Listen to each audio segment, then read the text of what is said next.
Tere, kallid saatevaatajad, te vaatate saadet Plaan B ja teiega on Enni Vaarman, mina ja täna mul külas on Toomas Kink, Raatuse kooli direktor. Tere! Esiteks ma tahtsin sulle öelda suur aitäh, et sa üldse siia saatesse tulid minuga sellise noorega üldse rääkima, et mul on tegelikult suur au sinuga siin laua taga istuda ja üldse rääkida nendel teemadel. Aga ma arvan, et sa tead, miks ma su siia üldse kutsusin. Ma olen üpris kindel, et sa oled lugenud minu artiklit, et kui varem nutsid lapsed, siis nüüd nutavad õpetajad. Et see ei ole ainult minu lugu, see on sadade õpetajate lood ja ma seal räägin seda, mida nad tunnevad ja mida nad tegelikult ei julge nagu otseselt välja öelda. Mis mõtteid see artikkel tekitas sinus? Kahesuguseid mõtteid. Ühelt poolt mulle see meeldis ja teiselt poolt mulle see ei meeldinud. Kui me võtame nagu haridusmaailma, siis seal on teatav polariseerumine. On koole, kus on õpetajad hoitud. On koole, kus teda käsitletakse kui kliendi teenindajat. Ja osa mahub sinna vahele ka veel. Et see palett on hästi lai. Ja kindlasti on koole, kus lapsed käituvad õpetajatega kui võrdväärsete partneritena ja on neid, kus õpilane on käsuolune persoon ja õpetaja on siis kliendi teenindaja. Õpetajaskond ei ole nagu selline ühtsete tunnusjoontega grupp. Seal sees on kõik võimalikke erinevaid inimkonna esindajaid. Ja kui päris aus olla, siis seal hulgas on ka neid, kes ei peaks seda ametit pidama üldse. Ja selles mõttes nagu üldistamine on väga tänamatu tegevus. Erandid on alati olemas. Öeldakse, et erand kinnitab reeglit. Ja ilmselgelt ei ole täna ükski õpetaja koolis üksinda. Kui see on, siis on see väga vale. Meie töötame täna meeskonnana, ka hommikul juba tegime oma asju, mida nagu tulevikule mõeldes oli vaja teha ja see käibki koos tegemisena. See tähendab ka teistpidi, et kui õpetajal on mured või rõõmud, siis ta jagab neid teistega. Et ta ei hoia neid endale ja kui sa usaldad inimesi, siis sa jagad. Ja see tähendab ka, et vajadusel pakud kolleegile tuge. Täna oli meil pikem päev, kus me rääkisime mentorlusest, mis tegelikult on see, et kui meile tuleb keegi inimene, ta on esimest aastat meil, siis me pakume talle tuge, et ta saaks kergemini sisse elada meie koolikultuuri. Kõik võimalikke neid rutiine, mida me peame tegema ja kõike muud ka veel, kuidas meil siin on niiviisi kombeks asju teha. Ja see selline kolleegi nägemine, see on hästi oluline. Ma olen alati öelnud, et õpetaja ei tohi olla kurt, pime ja loll. Ta peab nägema, ta peab kuulma ja ta peab õieti reageerima. Ja see viimane, õieti reageerimine, see on arendatav, see on õpitav. Ja tegelikult ju koolis ka meie, ütleme juhtkonna tasandil, et direktor, asetäitjad, me oleme enne kõike selleks, et luua mingid tingimused, et laps saaks kõige parema arengukeskkonna. Ja see tähendab ka seda, et õpetajal peab olema piisav vabadus asju teha ja võimalused, et teha seda tööd paremal moel. Meie loome võimalusi nii lapsele kui õpetajale. Me toetame tegelikult õpetajat tema igapäevatöös. Ilma õpetajateta ei ole juhtkonnal mõtet ja ka vastupidi. Aga kindlasti see õpetaja toimetulek, see algab iseendast. See algab sellest, et sa oled ise endaga piisavalt rahul, sa oled tasakaalus ja kui see on paigast ära, siis hakkavad tekkima probleemid. Kool saab õpetajat tema arengus toetada, aga kool ei saa teha inimest kellekski teiseks, kui ta on. Ja minu meelest on palju probleeme tingitud just sellest, et inimene ei ole endaga rahul, inimene ei ole maailmaga rahul, tema tasakaal on paigast ära ja siis hakkavad kõikvõimalikud rünnakud tunduma isiklikuna, siis on kõik inimesed on pahad ja nii edasi. nagu sa selle artiklis ütlesid, ega õpetaja ei vaja täna ei mingeid kingitusi ega lilli. Õpetajal on vaja seda, et teda usaldatakse. Täpselt nii, nagu me usaldame arsti, kui me oleme arsti juurde, õpetaja tahab samasugust usaldust. Et teda ei süüdistataks kõige selle eest, mis maailmas on valesti ja mis kodus on tegemata jäänud. Et õpetajat kuulatakse tema muredes, tema rõõmudes. Ja et õpetajat ei võeta kui väikest last, keda peab kogu aeg õpetama, käituma ja kuidagi elementaarseid asju tegema. Õpetaja on piisavalt haritud inimene, et suuta ise otsustada. Meie eeldame seda, et inimene on ikkagi ennastjuhtiv indiviid. Analoogarstidega tegelikult ju. Minule meeldib alati see võrdlus, et arst ja õpetaja on tipp-professionaalid ja nemad teevad asju nii, nagu nemad õigeks peavad ja anname neile usalduse. Ja muidugi õpetajal on ka inimene, õpetajal on õigus ka eksida. Ja õigus, et teda iga eksituse eest võllapuu alla ei viia ja üles ei puu. See on ka tegelikult väga suur kindlustunne, et mul on õigus eksida. Vot sellised mõtted ja tunded tulidki mul, kui ma lugesin seda sinu artiklit. Vaata, sa rääkisid sellest, et õpetaja peaks olema tasakaalus, iseendaga rahul on ju, et ma saan aru, millest sa räägid, et kui ta tuleb sinna, siis ta ei tohi olla agressiivne, ta peab oleks selline hästi positiivne, ta peavad meeldima lapsed, et ta tahab neid õpetada. Aga kui me räägime sinuga otse, kujuta ette, et juhtub selline olukord, kus õpilane saadab õpetaja pikalt, ma ei hakka päris niimoodi julmalt välja ütlema, ja järgmine päev saab õpetaja lapsevanemalt väga ärritunud kirja ja tuleb välja, et õpetaja on süüdi selles, siis kas sulle ei tundu, et midagi on valesti, et mis sina tunneksid sellises olukorras, et kui sina oled selline hea õpetaja, üritad, oled positiivne, aga laps otsustab, et tema nüüd saadab su pikalt? Tegelikult tuleb ju hakata mõtlema selle peale, et miks see laps niimoodi käitub. Ja kui sa leiad üles inimese käitumises juurpõhjused, ehk millised on tema rahuldamata vajadused, kus temal kingad pigistavad, siis sa hakkad mõistma. Tegelikult see, kui laps saadab kellegi kuhugi, siis see on mõnikord ka appikarje, mõnikord tähelepanuvajadus, seal võib olla väga-väga erinevaid põhjusi. Aga nii nagu arstid ei hakka kunagi ravima inimest selle pealt, et mulle tundub, vaid püüavad diagnoosi panda, siis samamoodi on ju tegelikult ka õpetaja peaks nagu selle juurpõhjuseni jõudma, miks see laps niimoodi räägib üldse. Kas seal on kodused olud mingisugused sellised ebanormaalsed, on sellel lapsel mingisugused mured, mis iganes? Aga praegult on lihtsalt tekkinud selline tunne paljudel õpetajatel, ma ei ütle kõigil ja ma ei ütle, et kõik lapsed on sellised, et lapsevanemal ja lapsel on rohkem õigusi kui õpetajal.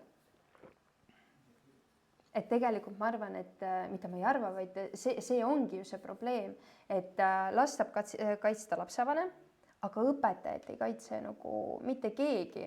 Jah, loomulikult ta saab tulla oma juhtkonna juurde, kui tal on see toetav, öelda, et juhtus selline olukord, aga lõpuks lapsevanemaga, kui ta jääb nagu üks-ühele, siis ikka lapsevanem tunneb, et tal on rohkem neid õigusi. Et nagu öelda, et sina tegid siin valesti, kuigi tavaliselt need mingid probleemid tulevad ju kodust. On mõned valdkonnad, milles iga inimene tunneb ennast spetsialistina. Minu arvates on neid kolm kohta. Üks on meditsiin, kus kõik on spetsialistid. Teine on toitumine, toitlustamine, kus kõik on spetsialistid. Ja kolmas valdkond on siis haridus, kus kõik on ka spetsialistid. Jälle tuleb nagu küsida inimese või tuleb küsida enda käest, et miks see inimene niimoodi siis käitub. Kas tal on vähe teadmisi, vähe oskusi, vähe kogemust, on tal endal mingid probleemid. Väga sageli ka täiskasvanud inimesed maandavad enda pingeid välja teiste peal. Ja kuna õpetaja on üks selline inimene, kes siis suhtleb, siis tema peal samamoodi ja müüjate peal ju ka maandavad inimesed oma pingeid ja see on inimlik tegelikult, sellest saab niimoodi aru. aga vanematega tuleb rääkida ja tulebki küsida ja siin on need professionaalsed oskused, et kui arsti juurde satub agressiivne patsient, siis arst oskab ta maha rahustada. Aga minu arvates nagu meil õpetajahariduses on mingisugused asjad puudu. Need on need sellised enesekaitse vahendid, kuidas on võimalik ennast kaitsta rünnakute eest, kuidas on võimalik aru saada teise inimese emotsioonidest, teise inimese nii-öelda, miks ta niimoodi käitub, nendest põhjustest. See on natuke empaatiavõimet, natuke sellist mõtlemisvõimet, analüüsivõimet ja siis ka muidugi vahendid, kuidas neid asju leevendada. Et kuidas mitte võtta isikliku solvanguna seda, kui tuleb üks agressiivne lapsevanem ja hakkab süüdistama õpetajat, et tema on nagu kõikides lapse ja pere hädades süüdi. Et see ei ole isiklik, see on pigem näitamine, et ma ei tule ise toime. Mina, kui ma alustan 1. septembrit, siis ma 1. klassi 15 aastat olen iga 1. september rääkinud ühte metafoori. See metafoor on plangu värvimisest. Kui me tahame, et plank saaks korralikult värvitud, siis teie ühelt poolt, meie teiselt poolt. Ja ainuvõimalik tee on koostöö. Absoluutselt. Kodu ei ole selles mõttes mingi asi eraldi, vaid kodus toimub lapse areng sama palju kui koolis. Ja kui kodus on ühesugused reeglid, koolis on teistsugused reeglid, siis me peame sellest rääkima. Selleks ongi arenguvestlused. Räägime kõigepealt õpetaja tasandit. Et meile see ei sobi, kuidas teie laps käitub, kuidas me saame seda reguleerida paremaks. Et see on jälle selline, need on oskused, elementaarsed oskused, kuidas lahendada teatud kriise. Okei. Sa oled aastaid töötanud koolis, sa tead, kuidas töötavad õpetajad, nad prindivad, nad loovad, nad valmistavad ette neid tunde ja pingutavad õudselt. Ja siis, kui keegi ütleb, et ta ei viitsi teha mingit seal ülesannet tunnis, on süüdi õpetaja. Kui on tegemata kodutöö, siis on kohe süüdi jälle õpetaja. Kas sa julgeksid välja öelda, et meie õpetajatel on vähe õigusi, aga palju vastutust?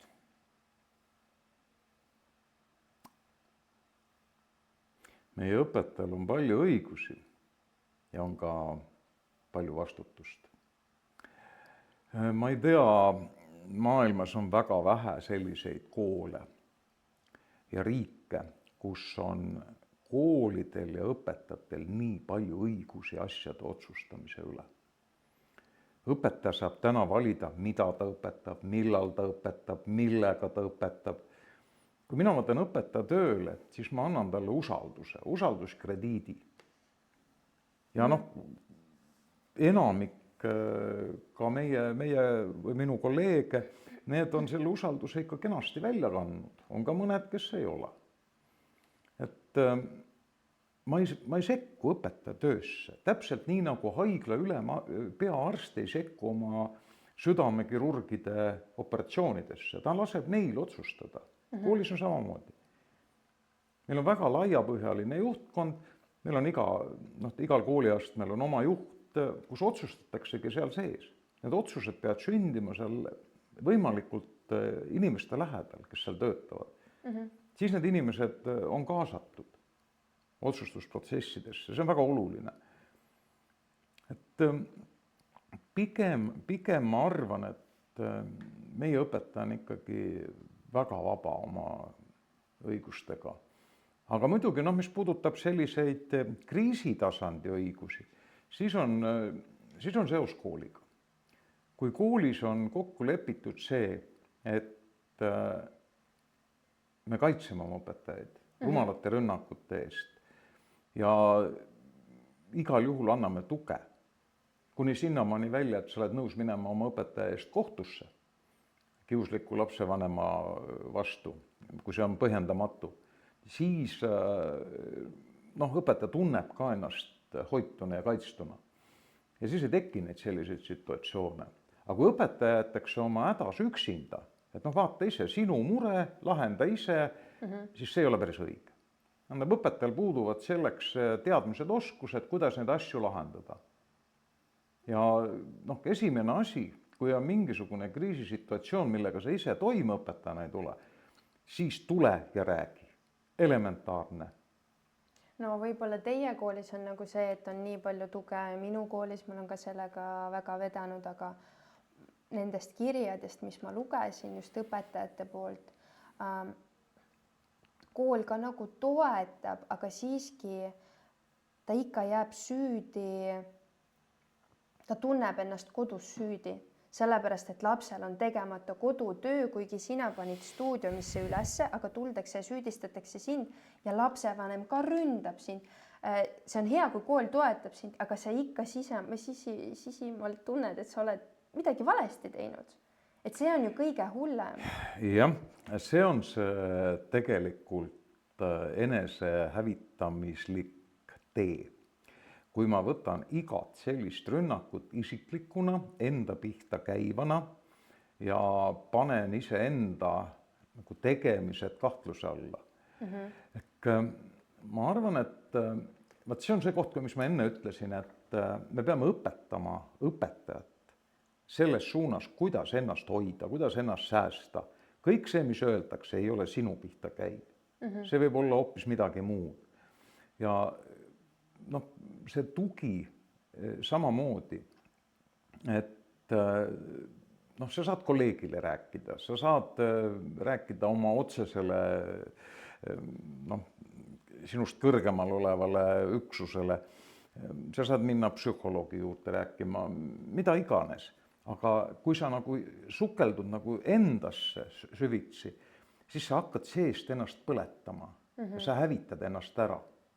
Ja siis tekib stress, sealt edasi tekib depressioon ja siis inimene kõrbebki läbi. Kooli tasandil on jälle see, et suhtled kolleegidega ja sa räägid nendega iga päev.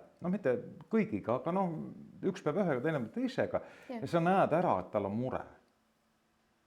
Ja siis sa mõtled, kas ma praegu sekkun, vaatan, mis seisus ta on.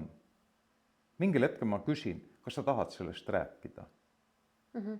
Ma näen, et sul on mingisugune mure, tule räägime. Võtame tassi kohvi, lähme istume kuskil. Et see on see, et sa pead nägema. Sa pead tajuma, mis seisus teine inimene on. Mul on olnud neid elus palju juhtumisi, kus sa näed ära, et inimene on väga katki. Ja põhjus ei ole üldse kooliga seotud, vaid hoopis eraeluline. Kas on mingi lähedane lahkunud või on siis mingisugune, kas või kõige lihtsam asi, et sinu lemmikkoer otsustas minna sinna ülesse koerte maailma. Et ma saan aru, kui palju sa haiget teeb inimesele. Ja ega seal ei ole väga palju vaja. Sa lähed ja ütled, et ma tean, mida sa tunned. Et piisab sellest tähelepanelikkusest. Jaa, absoluutselt. Ja see aitab inimest nagu nendest kriisidest kergemini välja tulla. Et ta ei kapseldu, ta ei jää murega üksinda, ta julgeb ka teinekord jagada oma muret sinuga. Et see on nagu selles mõttes, ma ei oskagi öelda, kas see on koolikultuur või see on nagu inimeste vahelise suhtlemise kultuur mingis organisatsioonis. Jah. Et iga töö juures peab suhtlema inimestega ja läbi nägema, kui on mingisugune mure. Kuidas sa arvad, kas see on uus norm, et õpetaja ei tohi enam eksida, olla väsinud ega kurb? Et õpetajalt oodatakse empaatiat, aga tema vastu empaatiat nagu ei kasutata. Et nagu õpetaja peab kõiki tundma, aru saama, aga nagu tema vastu, ma räägin just lastest ja lastevanematest, ma ei räägi kooli juhtkonnast. täpselt samamoodi, nagu igal lapsevanemal on õigus eksida, igal lapsevanemal on õigus olla väsinud, õigus olla vihane, õigus olla rõõmus. Need on inimlikud emotsioonid ja samamoodi igal õpetajal on õigus olla samasugune. Õpetaja on ka inimene ja ma ikka armastan teinekord mingisuguseid metafoore visata, et õpetaja sa võid olla, aga inimene sa pead olema. Tõsi. Et noh, ma arvan, et kui sa saad aru, et sinu vastas istub partner, on ta siis lapsevanem või laps, temal on mingid emotsioonid laes, siis sina pead jääma professionaalina rahulikuks. Sa ei saa minna tema emotsiooniga kaasa, kõige hullem, kui me hakkame võitlema. Ja siis võitluses me aeg-ajalt ei vali ka vahendeid, kus me lähme nugade peale ja siis inimese keel on teinekord vilkam kui tema meel ja siis öeldakse üksteisele väga halbu asju ja mida pärast kahetsetakse ja on väga raske muidugi pärast kokku leppida jälle, et naasta sinna kuskile varasemasse perioodi. Et see suhtlemisoskus jälle, et kuidas suhelda sellise mulle mitte eriti meeldiva tüübiga, kes on piisavalt agressiivne. Neid taktikaid on päris mitmeid, aga see on jälle, kuidas sa oskad ennast kehtestada situatsioonis. See ei tähenda, et sa pead üle sõitma teisest, aga sa kehtestadki mina vormis ja ütledki, et mulle ei sobi selline käitumisstiil, palun nüüd rahuneme maha ja või lükkame selle jutuajamise edasi. Aga kas sul ei ole tekkinud tunne, et aastatega on lastel seda õigust nagu rohkem tekkinud, et nad võivad ühte või teist asja teha ja neil ei ole selle eest tagajärgi, et täna on lastel hästi palju õigusi antud ja lapsevanemal jälle vähem ja ka õppejõul. Ehk tegelikult ju täna hästi paljud lapsed, mitte kõik, on need, kes sõidavad õpetajast üle, sest ma olen selline, mul on õigused, ma võin, sul ei ole õigus. Varem ei olnud ju seda, ei olnud nii palju agressiivsust koolis. Jah, ma ei ütle, agressiivsust on tegelikult koolis kogu aeg olnud. Me võime siin rääkida küll, et varem olid parem, aga agressiivsust on kogu aeg koolis olnud. Igast inimkoosluses on tavaliselt mingisugused agressiivsuse nähud. Aga mis puudutab nüüd sellesse, et lastel on palju õigusi, need õigust on kogu aeg olnud. Need on, lapsel on õigus olla ka hoitud, lapsel on õigus olla ka partner, neid on palju. Aga ma millegipärast arvan, et lapsed on natuke muutunud, nende arusaamad asjadest on tänu sotsiaalmeediale, tänu omavahelisele intensiivsele suhtlemisele, on teistsugused. Ja kui laps räägib õigustest, siis on väga konkreetselt vaja öelda, et iga õigusega kaasneb ka kohustus. Tahad õigust, võta kohustus. Tahad otsustada, võta vastutus. Ja kui me õpetame last maast madalast oma õiguste eest seisma, siis me tegelikult õpetame teda samal ajal ka vastutust võtma. See on see ennastjuhtiv indiviid. No, siin on pikk maa minna, aga kui me alustame väikeste sammudega, et jah, sul on tõesti õigus, aga sellega kaasneb ka kohustus, et sa ei saa vaadata ainult nagu mündi ühte poolt, vaid sa pead vaatama mündi mõlemat külge, siis on münd terviklik. Et see kehtib ka täiskasvanud inimeste kohta samamoodi. Inimesed on harjunud nõudma oma õigusi, aga aru saamata aeg-ajalt sellest, et iga õigusega käib mingi kohustus kaasas, mida sa pead tegema, mis võib sulle ebameeldiv olla. Ka nende vanemate puhul, et okei, probleem on lapsega. Esimene asi, mida ma kohe küsiks, on see, et mida sa ise oled ette võtnud. Ja kui sa ise ei ole mitte midagi ette võtnud, oled lükanud lihtsalt lapse kooli ukse vahelt sisse, tehke tast inimene, siis nii see asi ei käi. Plangu värvimine on ikka kahepoolne tegevus. Jah. Aga kas tuleks anda õpetajal selline võimalus, et teda korduvalt klassis kiusatakse tunni ajal, kas tal on õigus mitte läbi viia seda tundi, näiteks keelduda, et tema seda tundi ei anna? Ja, kui inimest solvatakse ja inimese eneseväärikust alandatakse, siis on inimesel täielik õigus kõndida lihtsalt eest ära. Ja pöörduda siis loomulikult siis kooli juhtkonna poole või siis nagu oma otsese töö ülemuse poole ja hakata probleemi lahendama. Mis seal siis oli? Mina olen alati seda meelde, et kõigepealt, enne kui sa midagi lahendama hakkad, kõigepealt kuula ära mõlemad pooled. Jaa, absoluutselt midagi. Mul kunagi oli üks juhus, kus juba suhteliselt eakas õpetaja tõi mu juurde esimese klassi poisi, selline meeter pikk koos mütsiga ja tema saatis mind sinna B-tähega kohta. Nii, poisilised, tule istu, räägime. Hakkasime siis rääkima ja mis siis selgus? Eelmises tunnis oli tegelikult poissi süüdistatud maha kirjutamises. Ta olid teinud kontrolltööd, õpetas, sa kirjutasid maha. Poiss ei olnud seda teinud ja poisil oli see nii sügavalt hinges, et järgmises tunnis juhtus see trigger olema, mis selle laengu valla päästis ja seal ta prahvatas. Tolle tunni õpetaja ei olnud sellega üldse seotud. Eelmise tunni õpetaja oli. Vaat siin ongi see, et püüa saada juurpõhjuseni.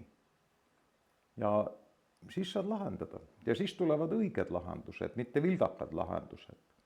Ma olen sinuga täiesti nõus, aga teiselt poolt, kui esimese klassi laps ütleb õpetajale, nagu saadab pikalt, et mina küll ei tea, et seal teie lapsepõlves, minu lapsepõlves meil oli isegi selline õigus õpetajale seda öelda. Täna ongi ju see probleem, et lapsed ei vali, mida nad ütlevad. Ilmselgelt sa võid plahvatada, aga sa pead seda ju ka kuidagi tegema mõistusega, sest see on sinust mitu korda vanem inimene. See on austus ju täiskasvanu vastu. Täitsa nõus, seda lugupidamist ja austust teise inimese vastu, seda on võimalik arendada, aga see saab alguse kodust. Ja. Kuidas vanemad suhtuvad oma vanematesse, millised on suhted, kuidas lastevanemate vahelised suhted on ja see kandub üle kooli. Ja üks asi on muidugi veel, et igal põlvkonnal on oma keel. Meie põlvkonna keel kust tuli? Televiisorist, raadiost, tänavalt, raamatutest. Aga täna on sotsiaalmeedia siia juurde lisandunud ja sotsiaalmeedia keel on natuke teine. Ja seal neid räigeid väljendeid on ohtralt rohkem, kui meie oskasime omal ajal välja mõelda. Et igal põlvkonnal on oma keel, oma arusaamad ja alati on ju seda öeldud juba antiikmaailmast, et noorsugu on ukas.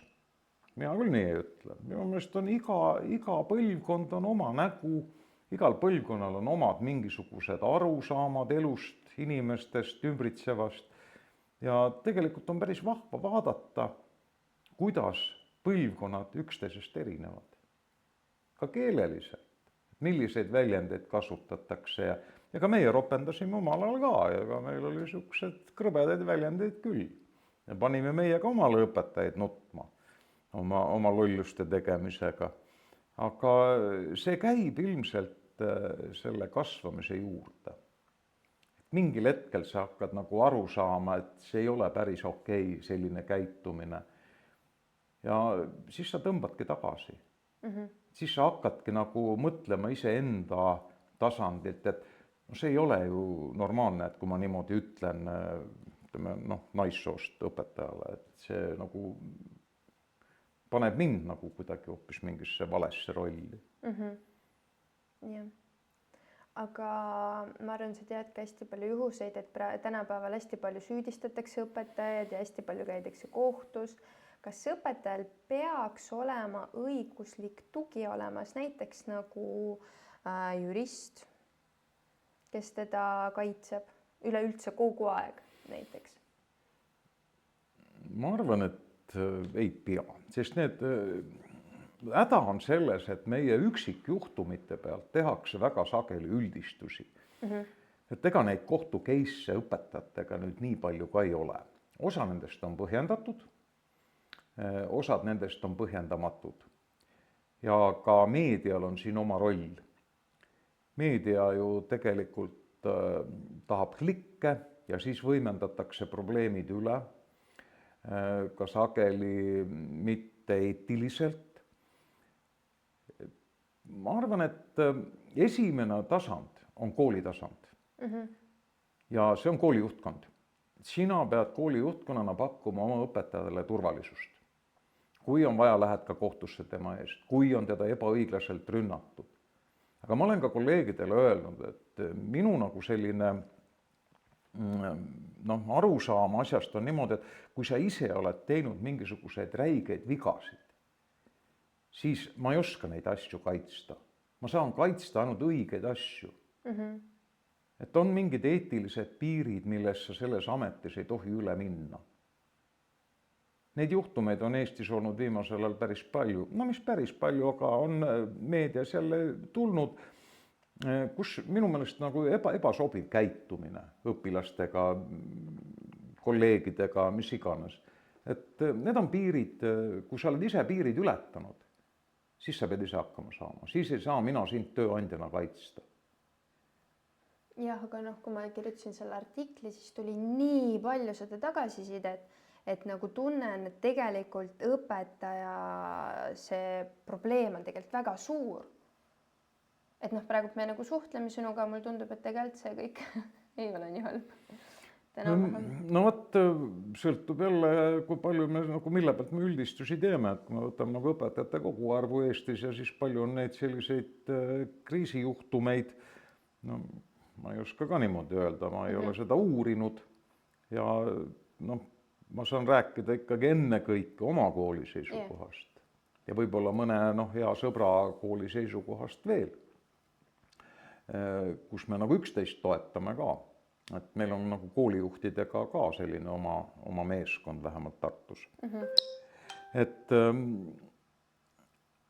jah, õpetajal peab olema kaitse, tugi.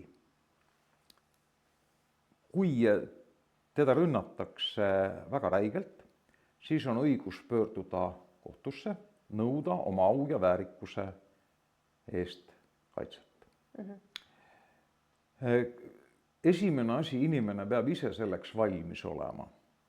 Minnagi selle ründaja vastu kohtusse. Ja siis saan mina tööandjana pakkuda talle tuge. Aga see asi saab, mitte tööandja ei saa kirjutada kohtusse kaebust, vaid selle saab kirjutada ikkagi inimene ise, see, keda on solvatud. Ma olen kokku puutunud ka siin Eesti Õpetajate Liidu tasandil selliste asjadega, kus inimesed väitsid, et neid on ahistatud töö juures. Ja siis ma nagu pakkusin, et okei, tundub jah, et on teid ahistatud, aga lähme siis nüüd kohtusse. Siis inimesed hakkasid kartma ja ei julenud minna. No isegi paljud õpetajad ju ei julgegi täna rääkida mingisugusest kiusust või lapsevanemate mitteaustusest nende vastu, sellepärast, et nad kardavad saada seda kriitikat või mingit halba mainet, et tegelikult nad ei taha, et neid sellelt poolt siis teadakse. Sellisest küljest, vabandust. See on jälle kuskil sisemises peidus olevad hirmud inimesel. Minu käest teinekord õpetajad ka küsivad, et mina küsin tegelikult, et miks te neid igasugu eksameid ja värke nii tähtsaks peate. Aga kui tulemused on halvad, siis ma küsin, et ma olen 15 aastat nüüd olnud seal koolis direktor, küsin, et kas ma selle 15 aasta jooksul olen kordagi mõistnud sinu eksami tulemused hukka ja öelnud, et sa oled halb õpetaja. Ei ole. Aga miks sa siis kardad? Tuleb välja, et see hirm on inimesel endal nii sügavalt sees. Ülim enesekriitilisus, hirm mingite müstiliste asjade ees, mida tegelikult pole olemas. Ja see jälle teistpidi hävitab inimest seestpoolt. Et enne kõike tuleb lahti lasta nendest oma sisemistest hirmudest ja siis saab nagu edasi minna. Et see on jälle enesesse vaatamine, et kui küps inimene ma olen, kui ennastjuhtiv indiviid ma olen, kui palju ma nii-öelda suudan ise otsustada ja vastutada. Kõik inimesed ei ole selleks valmis. Ei ole, täiesti nõus, jah. Inimesi on erinevaid. Aga ma tsiteerin sulle ühte asja. Näiteks, kui tuleb õpetaja sinu juurde ja ütleb, ma ei taha enam tulla mitte selle töö pärast, vaid selle tunde pärast, et keegi ei hoia mind. Mida sina juhina vastad? Kui sinu koolis näiteks tuldakse, et neil on tunne, et neid ei hoita? No mul ei ole niisugust juhust olnud. Aga no mis ma teeksin? Tõenäoliselt ütlesin, et tule istu, räägime. No, minu jaoks nagu suurem osa minu tööst ongi rääkimine. Ja siis ma püüan aru saada, mis selle inimesega on juhtunud. Kust on see tema probleem tulnud? Miks ta täna niimoodi räägib? Ja siis küsingi igasugu küsimusi ja siis kuulan ja mõtlen ja mõnikord ilmselt jätaks jutu pooleli, ütleme, et tuleme homme tagasi või tuleme ülehomme tagasi selle jutu juurde, et ma natuke mõtlen. Kindlasti ma ei annaks nõu, et tee nüüd nii, siis tuleb õnn nõuele. Ja pigem nagu annaks inimesele mingisugused õnged, millega ta saaks ise kala püüda. Et tema enesekindlust taastada. Õpetajal on kohati ka selline enesekindluse puudus või teiselt poolt jälle enesekindluse üleküllus. Et mõlemad on nagu kahjulikud. Tegelikult peab olema adekvaatne selline, et sa oledki nagu see, kes sa oledki kindel, sa tead, mis sa teed, sa oled professionaal, sa oled neid asju õppinud ja siis tulevadki asjad hästi välja. Kui sa oled liiga enesekindel, siis võib tulla mingisugust jamasid ja kui sa oled vähe enesekindel, siis tuleb ka jamasid. Et noh, see ei ole selline tasakaal. Et hästi oluline on see inimeses sees olev tasakaal, et kui palju ma ennast ise usaldan, kui palju ma ise endasse usun, kui õnnelik ma olen. Et need on sellised asjad, et peidus inimeses sees. Ja eks see on jälle üks, nagu ütleme, koolijuhi ülesanne, kooli juhtkonna ülesanne, et näidata inimesele, peegeldada inimesele tagasi teda ennast. Sellepärast meie teeme koolis eneseanalüüse ja varem pidasime arenguvestlusi pikki ja need on vajalikud asjad. Ka mulle väga meeldib, kui keegi kolleegidest tuleb, ütleb, et peegeldab mind tagasi, et miks niimoodi, miks mitte teistmoodi. See on kasulik, aga see on ka selles mõttes, et heas kultuuris juletakse seda teha.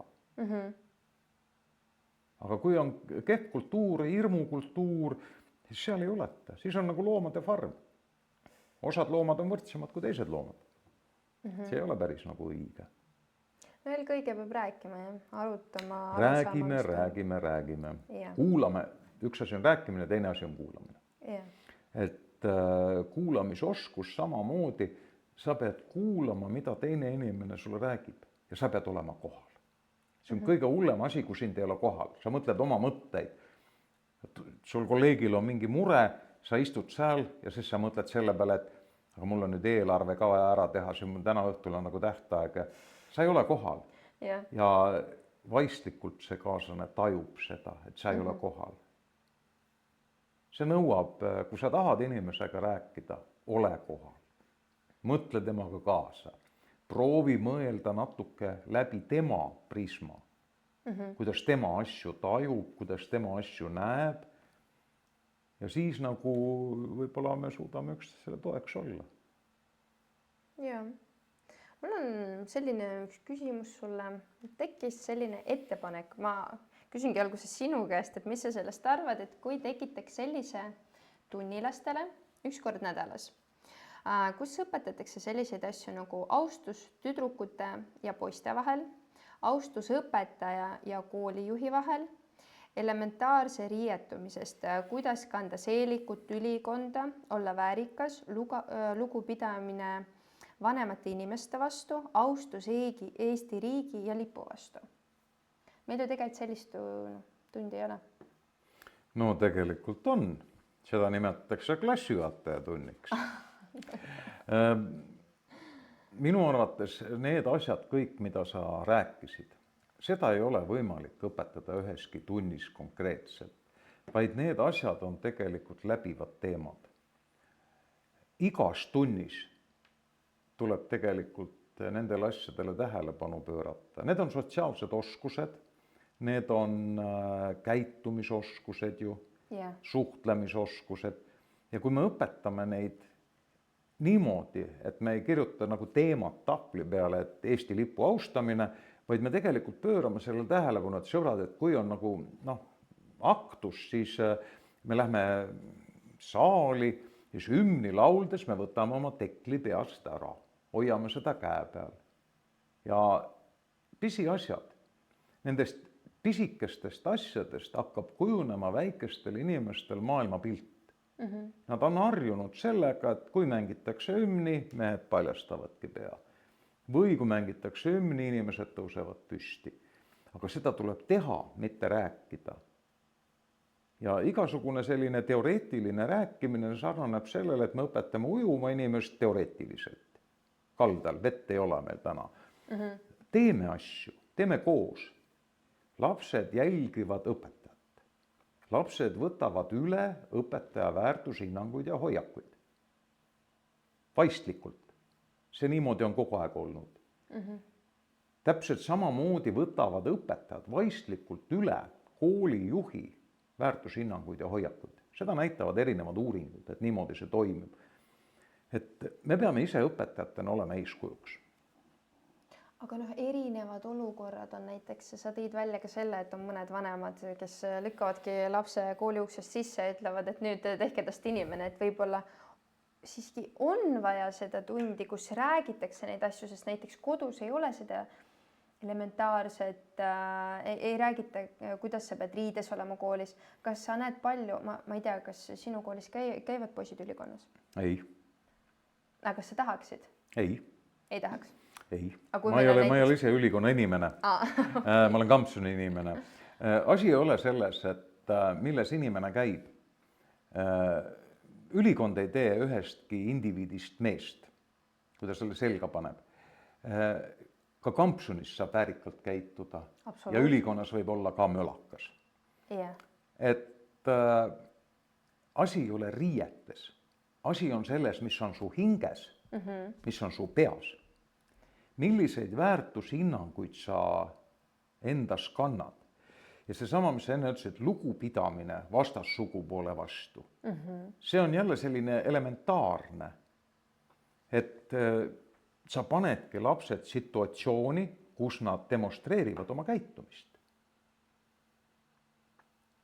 Aga seda lugupidamist on, sa ei pea rõhutama seda kogu aeg hommikust õhtuni, et tuleb lugu pidada. Vaid tegelikult need on need pisikesed detailid, millest kokku liimides tuleb üks suur ja ilus asi. See on nagu pusle. Iga tükk läheb õigesse kohta ja mingil hetkel voila, ongi laev koos. Et mind väga häiriks selline moraali jutlustamine. Minul endal on kooli ajal seda moraali loetud.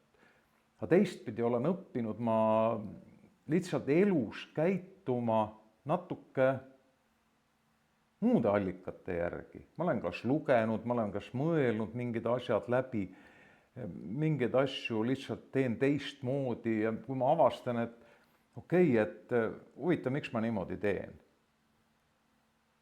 Mõtled, üllatus, ma ei tea ju, ma ei oskagi vastata. Ja siis ma hakkan mõtlema, et no see ei ole väga õige ju, et ma niimoodi teen, et ma võiks ju muuta seda asja. Ja siis kui mõtled, siis sa hakkadki nagu enda käitumist reguleerima ja ka lapsed on ju ka mõtlemisvõimelised inimesed.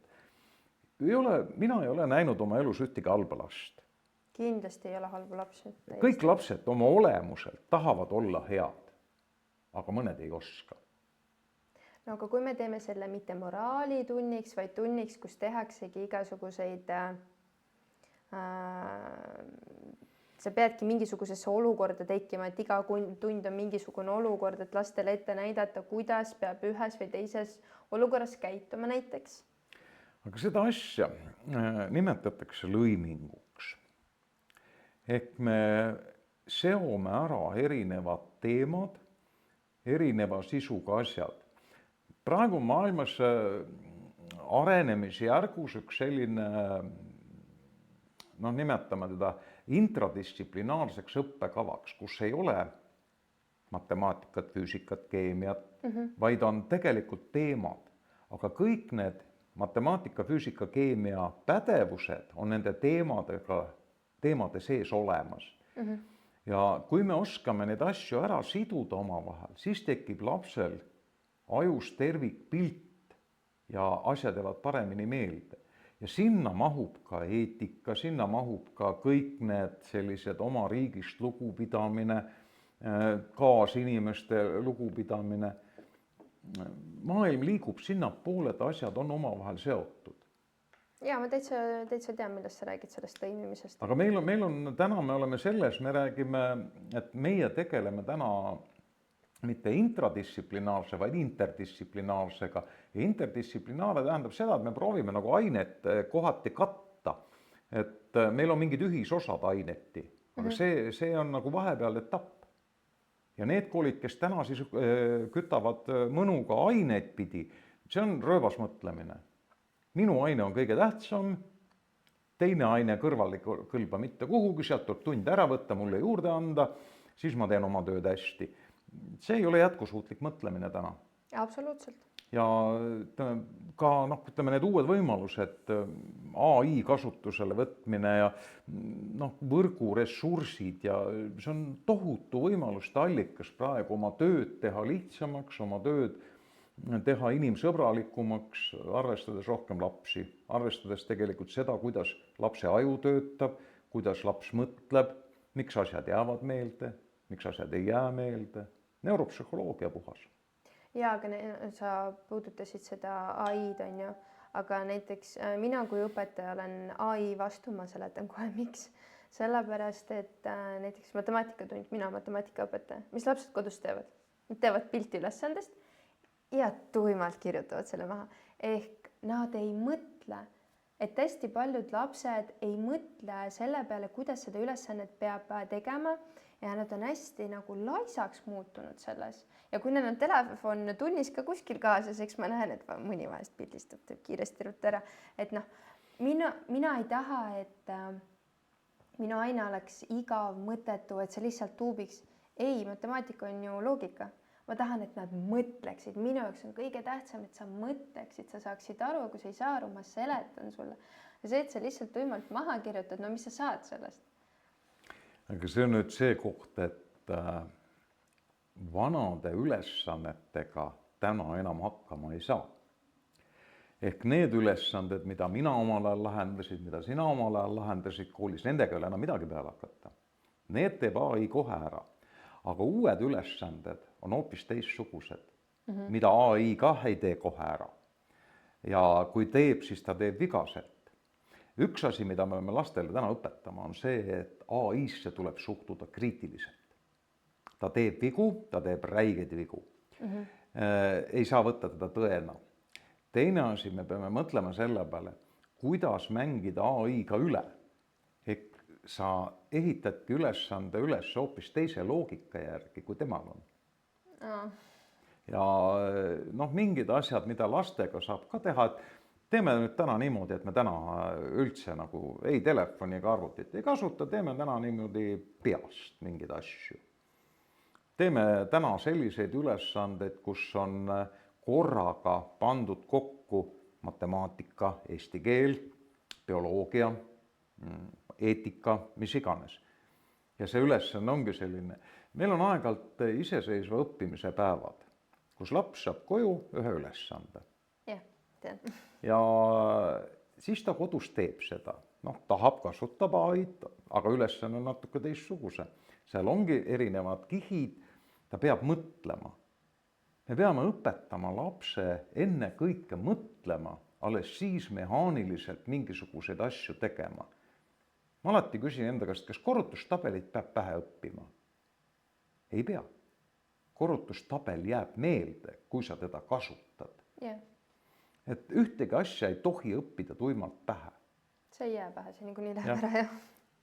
Noh, on selline asi nagu Ebbinghausi unustamise kõver, kus see õpitu väga kähku kukub.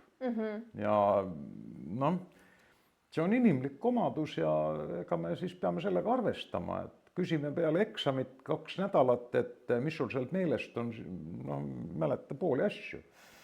Aga milleks me seda siis niimoodi teeme? Võib-olla õpetaks inimese niimoodi õppima, et ta esimese raksuga läheb raamatu riiuli juurde ja võtab sellele küsimusele, millele ta vastustab, võtab õige raamatu ja võtab õige koha pealt lahti. Et on oskus kasutada asju. Yeah. Samamoodi tuleb õpetada, kuidas arvutiga tööd teha või ka nutitelefoniga, kuidas sealt otsida, kuidas otsida õigeid asju, mis on kvaliteetinformatsioon, mis ei ole kvaliteetinformatsioon.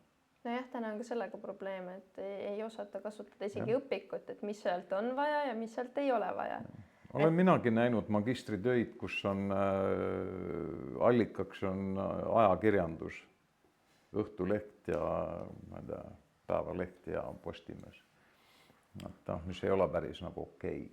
Teaduspõhisest kirjandusest nagu ei olegi väga juttu. Aga õpetame lapsed tegema õigeid asju õigel ajal, õiges kohas ja õieti. See on see põhiasi. Ja see on võimalik. Täiesti võimalik. Ma olen optimist, ma usun. No sa oled 15 aastat ka kooli direktor, ilmselgelt sa usud, et see töötab. Selles koolis 15 aastat. Räägin... Aga enne seda veel. No näed, sul on see kogemus. Minul on ka seda usku, et kõik võib paremini minna ja see peakski paremini minema. Et ma nüüd, see saade ei ole üldse tehtud selle jaoks, et kedagi süüdistada, ei, sellepärast me tulimegi siia nagu seda arutama. Aga ma korra tulen ikka tagasi selle tunni juurde, mis ma sulle siin pakkusin. Aga kui me lõimiksime seda eetikat sisse, mis sa sellest arvad? Aga see peakski tegelikult jooksma läbi igalt poolt. Kui me räägime kirjandusest, meil on mingid kohustusliku kirjanduse teosed, mida õpilased peavad lugema. Yeah. Iga raamat sisaldab teatud väärtushinnanguid, selle autori väärtushinnanguid, hoiakuid. Ja kuidas me neid tõlgendame, me võiksime arutada nende üle, et kas need olid õiged, kus siis läks midagi nihu, miks asjad niimoodi just läksid, mida oleks võinud teistmoodi. See lastega arutelu, kus nad saavad oma arvamust avaldada, see kinnistab seda mõtteviisi. Ja õpetaja roll on seal ikkagi suunamises. Ta ei saa öelda, et see on õige, see on vale. Aga ta saab näidata, et selle tulemusena juhtus see. Ja siis laps hakkab mõtlema ka, et aga kui mina niimoodi käituksin või kui ma naamoodi käituksin, mis siis tuleb? Põhjus, seos, tagajärg, mõtlemine tekib. Lapsi on vaja õpetada mõtlema, analüüsima, järeldusi tegema, kõike seda. See on äärmiselt oluline. See on kõige tähtsam. Ja see, kas ta Pythagorase teoreemi teab, see on minu jaoks täiesti sekundaarne asi. No jah, tegelikult me peame koolist ikka võtma seda, mis meil elus on vaja, mitte näiteks... Jah, et kui laps tajub seda, et seda võib tal elus minna kunagi vaja, see ülesanne on niimoodi konstrueeritud, siis tal jääb see ka meelde. Yeah. Aga kohati tundubki, sinu erialase matemaatika, et need ülesanded on niivõrd teoreetilised, et selle teoreetilisusega me peletame ära inimese. Matemaatika on tegelikult huvitav aine, aga ta on aetud kuidagi väga teoreetiliseks ja mitte kõnetavaks. Viimasel on küll paremaks läinud, olgem ausad. jah, praegult on rohkem neid võimalusi, kuidas lapsi ikkagi nagu neile teha huvitavamaks see tund, et meil on seal hästi palju mänge nendega, et ma ei saa kohe öelda, et neil ei ole huvitav, aga kui mul küsitakse, et kus me neid murde kasutame, siis ma ka vahest mõtlen, et aga tegelikult sul ei ole neid väga elus ju vaja. Et ma saan aru, et tegelikult on matemaatikas ka palju selliseid teemasid, mida neil ei ole vaja, aga kahjuks sa pead need läbima. See ongi nüüd kurb loolus, et me õpetame asju, mida tegelikult meil hiljem elus väga harva läheb vaja, kui üldse läheb. Mina olen ka õppinud logaritmi. Ükspäev mõtlesin, et millal mul seda vaja on läinud. Ühes kohas ristsõnade lahendamised. Seal küsitakse aeg-ajalt naturaallogaritmi lühendit. Miks me seda siis õpetame? Ja kui selgub, et mõnel lapsel on vaja seda, et minna järgmisse haridusastmesse, siis õpetamegi talle, aga kõigile võrdse mõõdupuuga taguda mingisuguseid ühesuguseid, samasuguseid asju, see on täiesti selline, me peletamegi lapsed ära. Me teemegi asja vastikuks ja raskeks. Rääkimata sellest, et osad lapsed ei ole suutelised mitte teps matemaatiliselt mõtlema. Dyskalkuulia on olemas selline termin, kus need lapsed, kellel selline diagnooski on, nad ei suudagi õppida. Aga me eeldame, et nad peavad.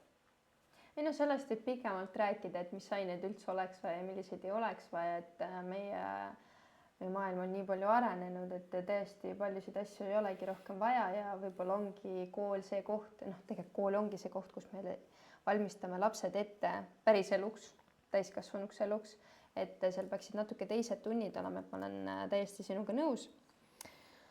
Aga nüüd mu viimane küsimus. Mida sa ütleksid haridusametnikele, lapsevanematele ja kogu ühiskonnale, kui sul oleks ainult üks lause?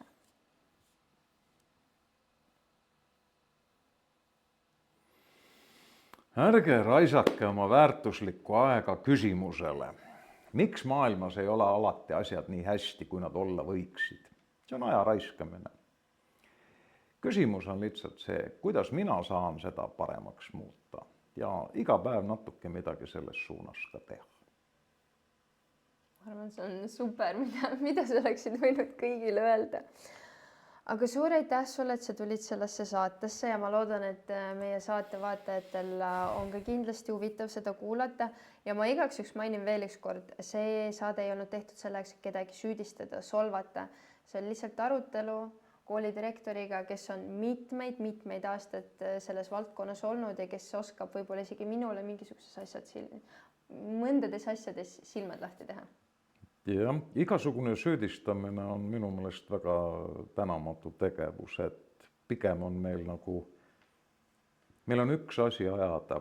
See on see, et me kasvataks üles järgmise jätkusuutliku põlvkonna, kes tulevad toime, kes saavad iseendaga hakkama, kes saavad ühiskonnas hakkama ja on õnnelikud. Ja see on minu jaoks selline põhiline kriteerium.